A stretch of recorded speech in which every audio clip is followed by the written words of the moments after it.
Good morning all of you. आज बेटे हम अपनी व्याकरण शुरू कर रहे हैं और व्याकरण में हम शुरू कर रहे हैं सबसे पहले वाच्य।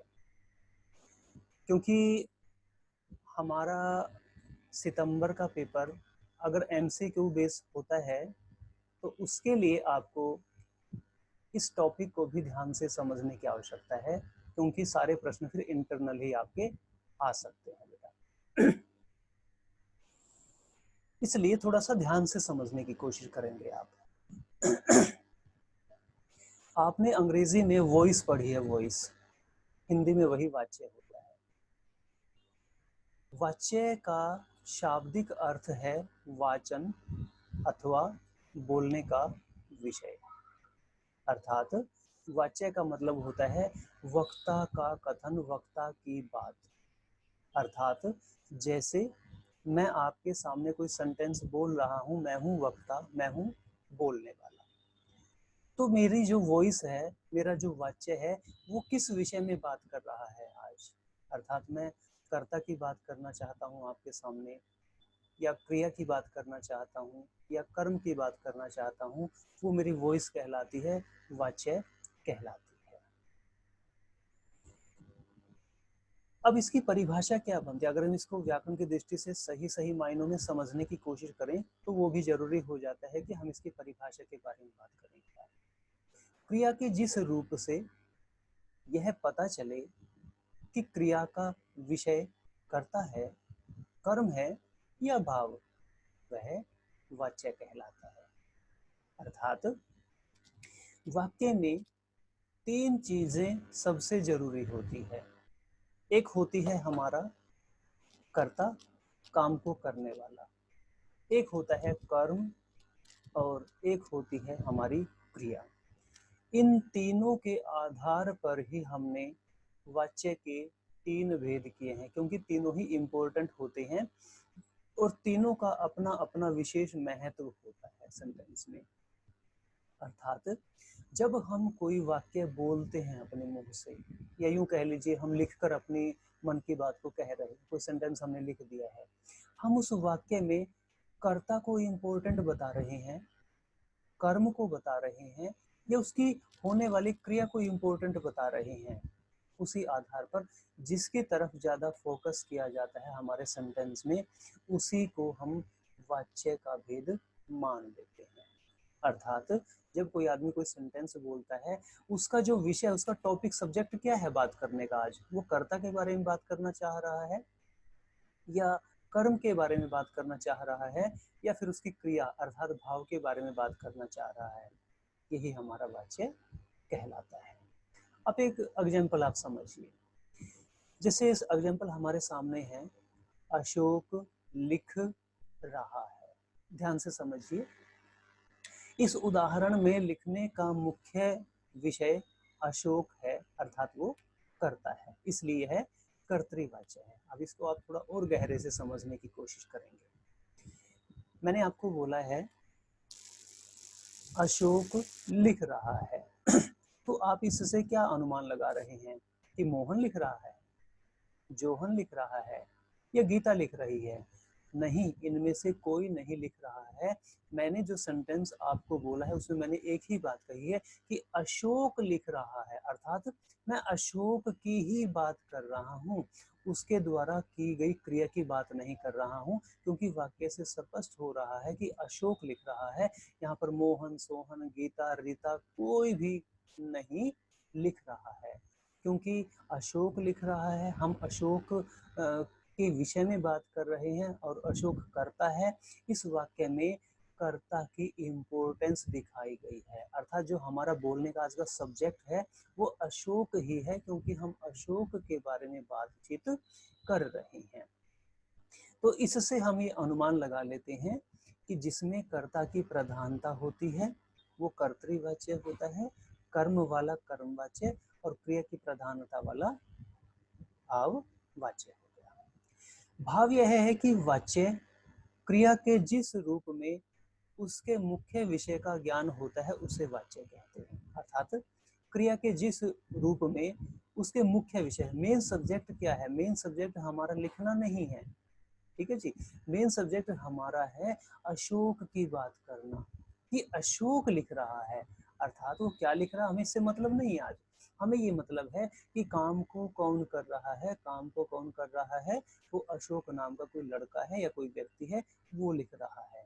अर्थात क्रिया से हमें अनुमान हो रहा, हमारी बातचीत से हमें क्लियर हो रहा है कि हम कर्ता की बात करना चाह रहे हैं। हमारी वॉइस जो है, हमारी जो आवाज है, हमारा जो वाच्य है, वो कर्ता की ही बात कर रहा है। तो ये है हमारी वाच्य की परिभाषा। इसके बाद सुविधा के लिए हमने वाच्य के कुछ भेद किए हैं। वैसे तो वाच्य के मुख्य रूप से दो ही भेद होते हैं। पहला होता है कर्तृवाच्य और दूसरा होता है अकर्तृवाच्य। लेकिन सुविधा के लिए हमें आगे इनके तीन भेद करने होते हैं, इसलिए हम सामान्य रूप से वाच्य के तीन भेद ही मुख्य रूप से स्वीकार करने लग गए। जैसे कि पहला है कर्तृवाच्य, दूसरा है कर्मवाच्य और तीसरा है भाववाच्य। अब इससे जैसे अगर हम किसी शब्द को गहराई से समझने की कोशिश करें तो उसका अर्थ उसी के अंदर ही छिपा होता है। अर्थात हम उस शब्द की अगर व्याख्या करें तो हमें बहुत कुछ अर्थ उसमें से स्पष्ट दिखाई दे जाता है। कैसे, एक बार देखने की कोशिश करें। कर्तृ जो शब्द है ये कर्ता से बना है, कर्ता होता है काम को करने वाला। कर्तृवाच्य अर्थात कर्ता के लिए हमारी वॉइस, अर्थात वह सेंटेंस जिसमें हम कर्ता की वॉइस निकाले, कर्ता के लिए बातचीत कर रहे हैं, अर्थात हम कर्ता को इम्पोर्टेंस दे रहे हैं, कर्ता को हम प्रधान मान रहे हैं अपनी बातचीत के दौरान। दूसरा है कर्मवाच्य, मतलब हमारी जो वॉइस है, हमारा जो वाच्य है, हम उसमें कर्म की बात करना चाहते हैं। सिंपल अर्थ आप ये भी निकाल सकते हैं। तीसरा है हमारा भाववाच्य। अब भाववाच्य का मतलब है कि हमारा जो वॉइस है, हमारा जो वाच्य है, उसमें हम भाव अर्थात क्रिया की बात करना चाहते हैं। अर्थात हमारी जो वॉइस निकलेगी हम उसमें क्रिया को प्रधान मानेंगे, क्रिया को मुख्य मानेंगे। तो इस आधार पर आप बिल्कुल अच्छे से समझ गए होंगे कि जिसमें हमारे बोलने के कथन में, हमारी बातचीत में हम कर्ता की प्रधानता स्वीकार करते हैं, वो कर्तृवाच्य होता है। कर्म को प्रधान मानते, मेन मानते हैं अपनी बातचीत में, तो हम कर्मवाच्य स्वीकार करते हैं। और जिसमें क्रिया की प्रधानता होती है उसको हम भाववाच्य कहते हैं। इसके बाद है सबसे पहला जो भाग है इसका, भेद है इसका, कर्तृवाच्य, अर्थात हमारी वॉइस में हम कर्ता को इम्पोर्टेंट मान रहे हैं। जिन वाक्यों में कर्ता के कार्य को वक्ता द्वारा, वक्ता होता है बोलने वाला, जैसे मैं बोल रहा हूँ, मैं वक्ता कहलाऊंगा, आप मेरी बात को ध्यान से सुन रहे हैं, आप श्रोता कहलाएंगे। जिन वाक्यों में कर्ता के कार्य को वक्ता द्वारा महत्व दिया जाता है वहां कर्तृवाच्य होता है। अर्थात जब वक्ता अपने मुंह से कोई बात कहता है, वार्तालाप करता है किसी के साथ, या कोई सेंटेंस कहता है वो, तो उसमें जब वो कर्ता के किए हुए कार्य को या कर्ता को इम्पोर्टेंट मानता है, उसको महत्व ज्यादा देता है, वहां पर कर्तृवाच्य होता है। हिंदी में कर्तृवाच्य के वाक्यों में अकर्मक और सकर्मक दोनों ही प्रकार की क्रियाएं आ सकती हैं। अब यहाँ पर पूरे वाच्य को अगर हम फोकस करें इसमें अकर्मक और सकर्मक क्रिया हमारे लिए सबसे अधिक महत्वपूर्ण हो जाती है, समझना जरूरी हो जाता है इन दोनों क्रियाओं के बारे में। आप अपनी नोटबुक पर एक शब्द लिखिए, अकर्मक, अकर्मक। नेक्स्ट लाइन में आप लिखें, इससे अगली लाइन में सकर्मक। अब इन दोनों शब्दों के अर्थ आपको पता होना चाहिए, हम उसको समझने का प्रयास पहले करेंगे जी। कर्मक का मतलब है कर्म है जिसमें, अर्थात कर्म के साथ है जो। अ का मतलब है नहीं। जैसे आप लिखते हैं सत्य, सत्य में मूल शब्द में अगर हम अ उपसर्ग लगा दें तो वो उसका विलोम हो जाता है, उलट हो जाता है, सत्य का असत्य हो जाता है, अर्थात झूठ हो जाता है। ऐसे ही कर्मक का मतलब है कर्म के साथ है जो, या जिसमें कर्म है। अ का मतलब है विलोम हो गया, अर्थात जिसमें कर्म नहीं है। दूसरा है सकर्मक। सकर्मक का मतलब क्या है? स का मतलब होता है साथ में। हमने कर्मक के साथ कर्म शब्द में हमने स उपसर्ग लगा दिया और लास्ट में क प्रत्यय लगा दिया। तो स का मतलब होता है साथ में। जैसे आपके किसी रिलेटिव के पास या पड़ोस में किसी की शादी होती है तो हमारे घर जब कार्ड आता है तो अगर हम उसको हिंदी में लिखते हैं तो हम लिखते हैं सपरिवार, मतलब पूरे परिवार के साथ आपको शादी में आमंत्रित किया जाता है। तो पहले का अर्थ हो गया अकर्मक जिसमें कर्म नहीं है, सकर्मक जिसमें कर्म साथ में आया हुआ है। तो आपके दो चीजें समझ में आ गई होगी। अब इसकी पहचान कैसे होती है हम आगे चलकर इसके बारे में चर्चा करेंगे। जैसे एक एग्जाम्पल हमारे सामने है। बच्चे दौड़ रहे हैं। अब ये जो वाक्य है मैंने लिखा है कि ये अकर्मक क्रिया वाला वाक्य है। अब ये अकर्मक कैसे है? अगले वाला है मोहन निबंध लिखता है। मैंने इसको बताया है आपको कि ये सकर्मक क्रिया वाला वाक्य है। अब ये दो चीजें अगर हमें अच्छे से समझ में आ गई है तो समझ लीजिए हम मैक्सिमम वाक्य को समझ गए। अकर्मक को सकर्मक क्रिया को समझें एक बार आप। जब भी हम अकर्मक और सकर्मक क्रिया की पहचान करना चाहते हैं इसके लिए हम क्या लगाकर प्रश्न करते हैं। अब आप इस सेंटेंस को अपनी नोटबुक पर लिख लीजिए। बच्चे दौड़ रहे हैं। बच्चे दौड़ रहे हैं। अब आप देख पा रहे हैं कि जो बच्चा शब्द है यह करता है, काम को करने वाला है। दौड़ना क्रिया है, रहना क्रिया है होना क्रिया है, अर्थात ये क्रियापद बंध है। ये तीनों के तीनों शब्द जो हैं ये क्रिया से संबंध रखते हैं अपना। अब आप देख पा रहे हैं बच्चे दौड़ रहे हैं। पहले तो हम इसको ये समझे कि कर्तरीवाच्य कैसे हैं। अब आप दोबारा से समझे इस बात को कि बच्चे दौड़ रहे हैं। बूढ़े तो नहीं दौड़ रहे ना, लड़कियां तो नहीं दौड़ रही है ना, कोई और पशु पक्षी तो नहीं दौड़ रहे हैं, उनकी बात नहीं हो रही है ना। तो हमारा जो वक्ता है, हम जो बोलने वाले हैं, वो अपनी वॉइस में बच्चे की बात कर रहा है। अर्थात वो कह रहा है कि बच्चे दौड़ रहे हैं, अर्थात कोई और नहीं दौड़ रहा है। क्योंकि वो जो हमारा माइंड कंसंट्रेट करना चाहता है वो बच्चे की तरफ करना चाहता है, इसलिए इसमें हम कर्ता की ही बात कर रहे हैं। कर्ता को इम्पोर्टेंट मान रहे हैं, कर्ता को महत्व दिया जा रहा है, इसलिए ये वाच्य हमारा कर्तृवाच्य में आता है। अब समझिए अकर्मक और सकर्मक क्रिया की पहचान क्या होती है जो हमारे लिए सबसे जरूरी है जी। जब भी हम अकर्मक और सकर्मक की पहचान करते हैं तो हम क्या लगाकर प्रश्न करते हैं।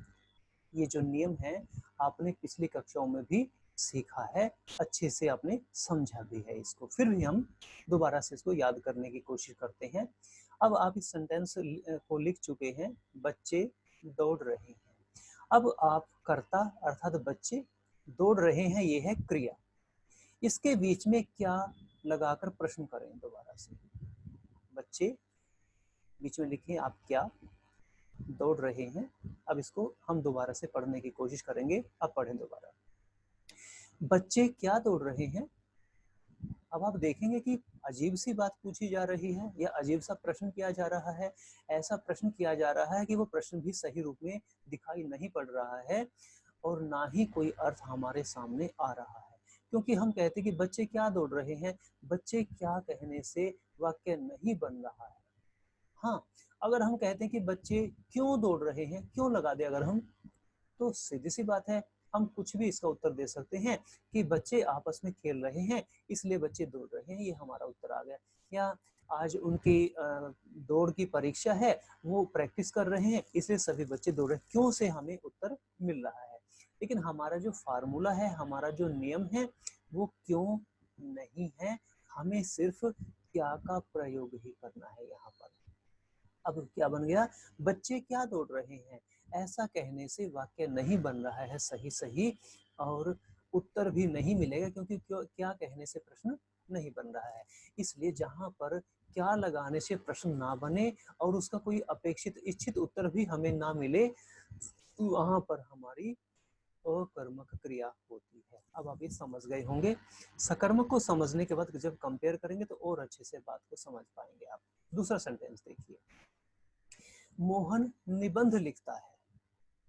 अब निबंध को कौन लिख रहा है, मोहन, तो हम कर्ता की बात कर रहे हैं, अर्थात मोहन निबंध लिख रहा है। सोहन है, गीता है या श्यामा है, कोई भी निबंध नहीं लिख रहा है, सिर्फ मोहन नाम का कोई लड़का है वो निबंध लिखता है।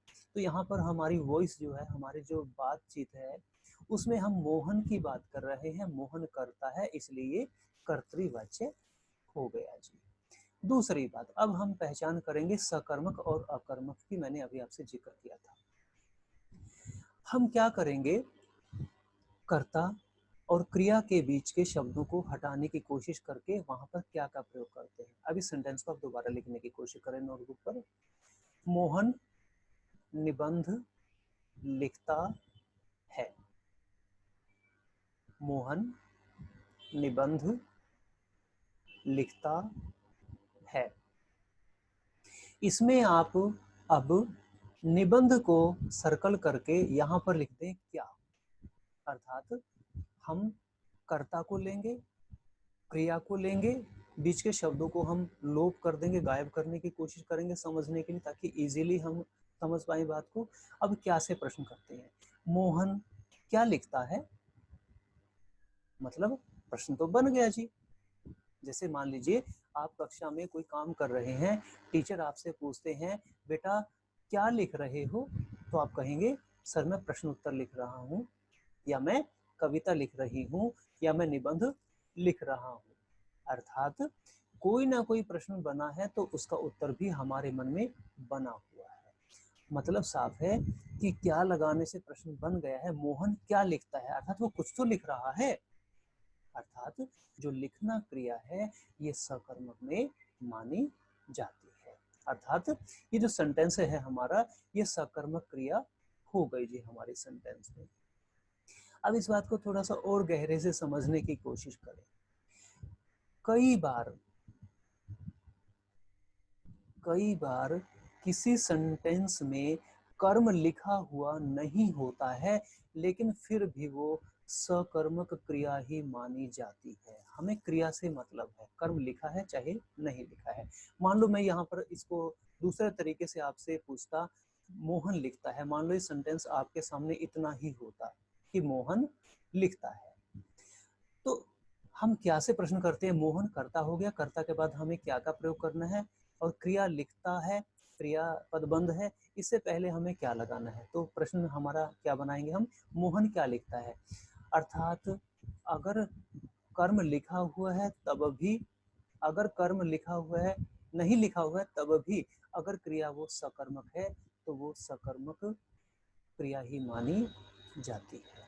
कैसे, एक दूसरे उदाहरण से समझने की कोशिश करें आप। घर पर शाम के समय मम्मी किचन में खाना बना रही है। ऑफिस से या अपनी फैक्ट्री से शाम को पापा आए, थके हुए हैं, तो आते ही वो अपने कपड़े चेंज करना शुरू करते हैं और चलते चलते मम्मी से बात करते हैं कि मोहन कहाँ है, या मोहन क्या कर रहा है। मम्मी भी अपने काम में बिजी है, पापा भी अपने काम में बिजी हैं, दोनों चलते चलते अपने काम में बिजी होते होते बातचीत कर रहे हैं। पापा ने पूछा मोहन क्या कर रहा है, मम्मी काम करते करते बिजी हैं, तो वो बातों बातों में ही जिक्र कर देती है मोहन पढ़ रहा है। आपको बात समझ में आ गई, मोहन पढ़ रहा है। उसके बाद पापा थोड़ी देर के बाद घूम फिर के फिर आए वापस वहीं पर। तो दोबारा फिर उनको थोड़ा-सा लगा कि जो मैंने कुछ पूछा था वो अस्पष्ट उत्तर मेरे पास आया है, मतलब मैं क्लियर नहीं कर पाया, मैं समझ नहीं पाया हूँ पूरी बात को। तो दोबारा फिर पूछते हैं, "मोहन क्या पढ़ रहा है आज?" तो मम्मी उनको कहती है कि कल उनका हिंदी का पेपर है ना, इसलिए वो अपनी हिंदी की पुस्तक पढ़ रहा है या मोहन पुस्तक पढ़ रहा है। तो बेटे जो पढ़ना है वो क्रिया सकर्मक ही होती है। जैसे पहला वाक्य पढ़े सुने आप दोबारा से, मोहन पढ़ रहा है। अब मोहन कर्ता हो गया, पढ़ रहा है ये हमारी क्रिया होगी। बीच में क्या लगाए, मोहन क्या पढ़ रहा है, जो प्रश्न पापा ने किया है। तो इसका मतलब क्या है कि मोहन कुछ तो पढ़ रहा है वो, लेकिन वो चीज हमारे सामने नहीं बताई गई। जब हमें उसकी जरूरत पड़ी, पापा को दोबारा जरूरत पड़ी कि मुझे कंफ्यूजन है कि वो क्या पढ़ रहा है, मैं जानना चाहता हूँ, गहराई से समझना चाहता हूँ बात को, तो उसने दोबारा से प्रश्न किया कि मोहन क्या पढ़ रहा है। तब मम्मी ने उत्तर दिया, मोहन पुस्तक पढ़ रहा है। अर्थात कहने का मतलब क्या है कि बेटे कई बार वाक्य में कर्म लिखा हुआ भी होता है, कई बार वो लिखा हुआ नहीं होता है। जैसी हमारी जरूरत होती है, जैसा वक्ता के मन में होता है, उसी तरीके से वो अपनी बात को कहता है। मम्मी के मन में पहले था कि मोहन पढ़ रहा है, इतने से मेरा काम चल गया है। जब पापा ने दोबारा से पूछा, उनको लगा कि मुझे स्पष्ट कर देना चाहिए, इसलिए उन्होंने कह दिया कि मोहन पुस्तक पढ़ रहा है। तो दोनों तरह के जो वाक्य है, इसमें एक में कर्म लिखा हुआ था, दूसरे में कर्म लिखा हुआ नहीं था, लेकिन दोनों ही रूप में सकर्मक क्रिया वाला ये वाक्य माना जाएगा। क्योंकि हमें ये नहीं देखना कि कर्म लिखा हुआ है या नहीं लिखा हुआ है, हमें तो ये देखना है कि क्या लगाने से क्रिया का रूप सकर्मक की तरफ जा रहा है या अकर्मक की तरफ जा रहा है। अब आप अच्छे से समझ गए होंगे। अब आगे देखें बेटा, वे आज घर जा रहे हैं। वे आज घर जा रहे हैं। अब वे जो शब्द है ये सर्वनाम है, बहुवचन का प्रयोग हुआ है, अर्थात कोई भी आदमी है, उनके ग्रुप है, वो अपने घर जा रहे हैं जी। जैसे अभी आपने देखा कि लॉकडाउन के दौरान मजदूर अपने घर जा रहे थे, वे अपने घर जा रहे थे। अब हमें पहचान करनी है कि अकर्मक और सकर्मक क्रिया है या नहीं है। ये मैं इसलिए आपको बार बार समझाने की कोशिश कर रहा हूँ, क्योंकि अगले जो हमारे दो भेद हैं, कर्मवाच्य और भाववाच्य, उनका संबंध अकर्मक और सकर्मक से ही जुड़ा हुआ है। इसलिए यहाँ पर इनको समझना सबसे जरूरी है आपके लिए। वे कर्ता हो गया, जा रहे हैं क्रिया हो गई है। बीच के दोनों शब्दों को मार्क करके आप क्या का प्रयोग करें।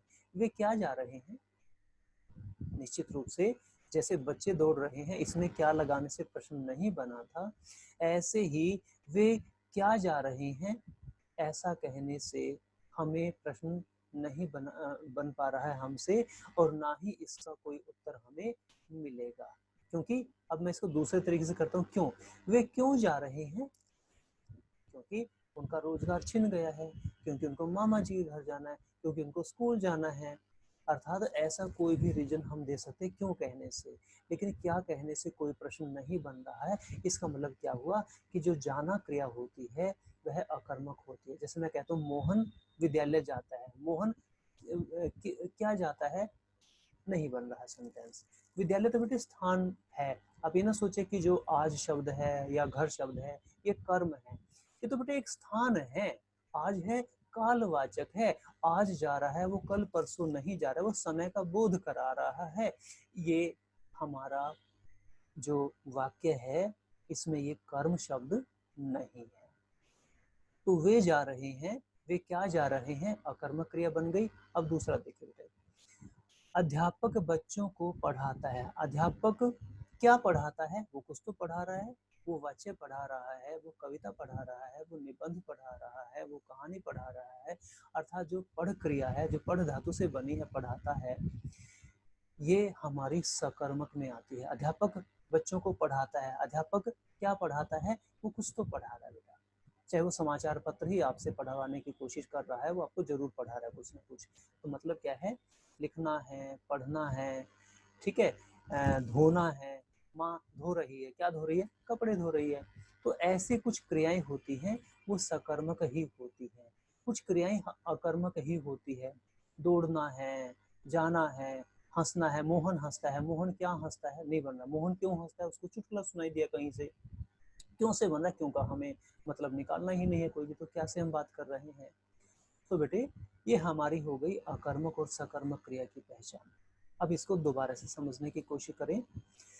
वक्ता जब कोई सेंटेंस अपने मुंह से बोलता है या लिखकर अपनी बात कहता है, अगर वह कर्ता के किए हुए कार्य को इम्पोर्टेंस देता है, उसको महत्व देता है, तब वहां कर्तृवाच्य होता है। कर्तृवाच्य में अकर्मक और सकर्मक क्रिया वाले दोनों ही वाक्य हो सकते हैं, क्योंकि बेटा जो कर्ता होता है वो दौड़ने का काम भी कर सकता है, वो लिखने का काम भी कर सकता है, वो सोने का काम भी कर सकता है, रोने का भी कर सकता है, पढ़ने का भी कर सकता है, धोने का भी कर सकता है, खाने का भी कर सकता है। मोहन खाता है, मोहन क्या खाता है, कुछ तो खाता है, तो खाना जो क्रिया है वो सकर्मक में हमारी आती है। तो सबसे जरूरी हमें अकर्मक और सकर्मक को समझना है, ये सबसे जरूरी है। अब आप बिल्कुल अच्छे से समझ गए हैं कि हम जो कोई वॉइस अपने मुंह से निकालते हैं, अगर हम कर्ता की बात करते हैं तो वो कर्तृवाच्य कहलाता है हमारा। इसमें एक चीज और थोड़ी सी समझने वाली है बेटे, जब हम वर्तमान काल की बात करते हैं, जैसे मैंने अभी कहा कि मोहन निबंध लिखता है, तो इसमें हमारा वर्तमान काल है। मोहन निबंध लिखेगा, इसमें भी हमारा भविष्य काल बन रहा है।